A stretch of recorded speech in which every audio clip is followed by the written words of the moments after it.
दोस्तों दुनिया में इंसानों के बीच बहुत सारी वॉर्स हुई हैं और अक्सर होती रहती हैं, लेकिन आज इस वीडियो में हम एक ऐसी वॉर के बारे में बात करने वाले हैं जो किसी इंसानों के बीच नहीं बल्कि इंसानों और पक्षियों के बीच वॉर हुई थी।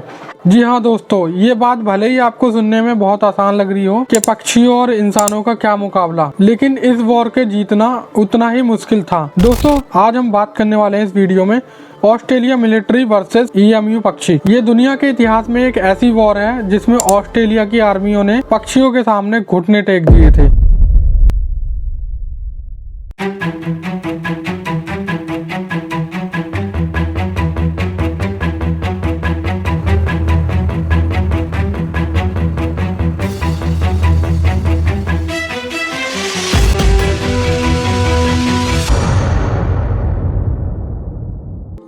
दोस्तों साल 1932 में वर्ल्ड वॉर के बाद पूरी दुनिया द ग्रेट डिप्रेशन का सामना कर रहा था और जो किसान लोग थे वो अपनी जमीन पर कुछ भी नहीं उगा रहे थे क्योंकि मार्केट के अंदर डिमांड नहीं था उस टाइम पर और ना ही उनकी फसलों के कोई अच्छे दाम मिल रहे थे। तो इन्हीं सब को देखते हुए ऑस्ट्रेलिया सरकार ने फार्मर्स को इनकरेज किया कि वो अपनी जमीन पर फसल उगाएं और जो रिटायर मिलिट्री थी उनको ऑस्ट्रेलिया सरकार ने जमीन प्रोवाइड कराई ताकि वो वहाँ पर खेती कर सकें। और वहाँ की सरकार ने उन लोगों को ये भी भरोसा दिलाया कि उनकी वो फसलें अच्छे दामों पर खरीदेंगी। इस बार पर किसान एग्री कर जाते हैं और अपनी जमीन जो होती है खाली उस पर खेती करना शुरू कर देते हैं और इसी के चलते जैसे जैसे टाइम बीतता गया किसानों की जो फसल थी वो पककर तैयार हो गई थी तो सरकार उन्हें कम दाम ऑफर करने लगती है उनकी फसलों के। किसान इस चीज को देखते हुए कुछ प्रोटेस्ट करते हैं। इन्हीं सब को देखते हुए ईमू नाम का पक्षी होता है जगह जगह झुंड बनाकर किसानों की फसल को डिस्ट्रॉय कर रहे होते हैं। दोस्तों आपको बता दें ये जो ईमू थे वो कोई 100-200 या 1000-2000 नहीं बल्कि पूरे 20,000 ईमू किसानों की जमीन को डिस्ट्रॉय कर रहे थे खा के। इसी को देखते हुए एक्स मिलिट्री फार्मर्स जो होते हैं जिनको जमीन प्रोवाइड कराई गई थी वो अपनी रिक्वेस्ट सरकार से करते हैं और बताते हैं कि उनकी फसल जो है वो ईमू पक्षी के द्वारा डिस्ट्रॉय की जा रही है और जो ईमू होते हैं वो जहाँ पे भी एक साथ जाते हैं उस फसल को बिल्कुल तबाह कर देते हैं। तो सरकार ने उनकी बात सुनी और एक ऑपरेशन चलाया गया जिसमें सैनिकों को मशीन गन के साथ भेजा गया। तो जैसे ही ये ऑपरेशन स्टार्ट किया जाता है वेस्टर्न एरिया में ऑस्ट्रेलिया का जो वेस्टर्न पार्ट है उसमें बारिश होना स्टार्ट हो जाती है। जैसे ये बारिश हुई थी जो ईम्यूज थे वो ज्यादा एरिया में फैल गए और इस बारिश के चलते हुए ऑपरेशन को 1 महीने तक पोस्टपोन कर दिया। तो 2 नवंबर 1932 सरकार द्वारा भेजी गई सेना ईम्यूज को भगाने का ऑपरेशन शुरू करती है जिसे नाम दिया गया द ग्रेट ईम्यू वॉर का। इस ऑपरेशन में उन्हें जगह जगह करीब 50 ईम्यूज का झुंड दिखाई देता है, लेकिन जब तक मशीन गन उन पर निशाना लगाती तब तक उन पक्षियों का झुंड समझ गया था कि उन पे हमला होने वाला है और वहाँ से तेजी से वो ईम्यूज नाम के पक्षियों का झुंड वहाँ से भाग निकलता है और जो गन की रेंज होती है उससे काफी दूर चला जाता है। उसके 2 दिन बाद में 4 नवंबर 1932 को कुछ ऐसा ही होता है। सैनिकों ने करीब 1000 ईम्यूज का झुंड देखा और उन पे फायर करना शुरू किया, लेकिन जैसे ही वो फायर करना शुरू करते हैं उनकी जो मशीन गन्स होती हैं वो जाम हो जाती हैं। जब तक मशीन गन ठीक होती उससे पहले ही जो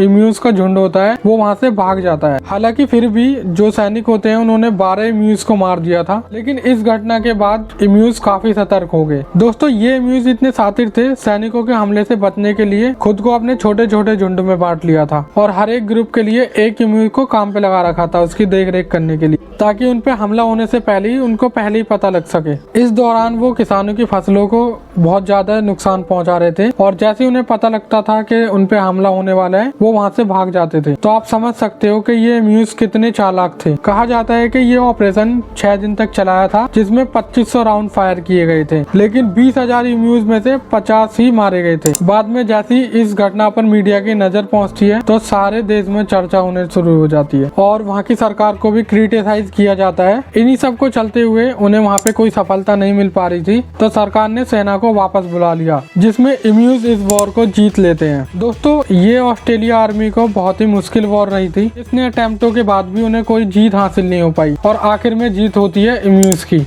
इन सब को देखते हुए मेजर मेरेडिथ ने कहा कि अगर हमारे पास में इन पक्षियों को गोली ले जाने की क्षमता वाला एक ग्रुप होता और ये भी गोली चला सकते इंसानों की तरह तो हमारे पास दुनिया की सबसे प्रभावशाली आर्मी होती, यानी कि सबसे पावरफुल आर्मी होती। इतने सारे अटेम्प्टों के बाद ऑस्ट्रेलियन आर्मी को कोई भी कामयाबी नहीं मिल पाई और इस ऑपरेशन को उन लोगों को बंद करना पड़ा, जिसमें इम्यूज की जीत हो गई। जैसे जैसे टाइम बीतता गया इम्यूज की पॉपुलेशन और ज्यादा बढ़ गई और किसान को और ज्यादा नुकसान होने लगा, क्योंकि इन इम्यूज की हाइट करीब 5 से 6 फीट और करीब 45 केजी वेट इनका होता था और ये एक टाइम पर 2 केजी तक आराम से खा लेते थे।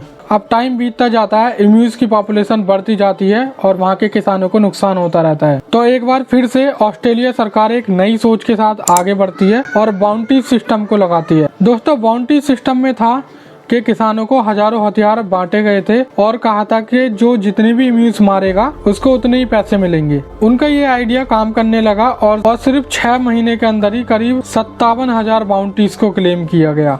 जैसे जैसे ये खबर नेशनल इंटरनेशनल मीडिया में पहुंची तो एनिमल्स राइट ऑर्गेनाइजेशन इस चीज का विरोध करने लगी कि उनको इस तरीके से मारा जा रहा है और ऑस्ट्रेलिया सरकार को भी क्रिटिसाइज करने लगी और कहने लगी कि इस बाउंटी सिस्टम को बंद किया जाए।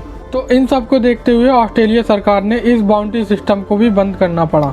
तो जब ये बाउंटी सिस्टम भी बंद हो गया तो किसानों ने अपने खेतों के चारों ओर में तार बिछा दिए ताकि वो किसी भी जानवर से अपनी फसल को आसानी से बचा सकें। दोस्तों, आज के टाइम पर ऑस्ट्रेलिया के अंदर 6 से 7 लाख इम्यूज की पॉपुलेशन है और जैसे ये बाउंटी सिस्टम बंद हो गया, सारे मिशन उनके फेल हो गए, तो उन्होंने फिर इस चीज को ऐसे ही छोड़ दिया और इम्यूज की पॉपुलेशन भी ऐसी बढ़ती रही और ये इम्यूज बार दुनिया के इतिहास की एक ऐसी वॉर रही है जिसमें पक्षियों की जीत हुई और ये साबित कर दिया कि पक्षी इंसानों से भी ज्यादा पावरफुल हो सकते हैं। दोस्तों, उम्मीद करता हूँ वीडियो आपको इन्फॉर्मेटिव लगी होगी और अगर आपने इस इम्यूज वॉर के बारे में पहले पढ़ा या सुना है तो कमेंट करके जरूर बताइएगा। वीडियो देखने के लिए बहुत बहुत धन्यवाद।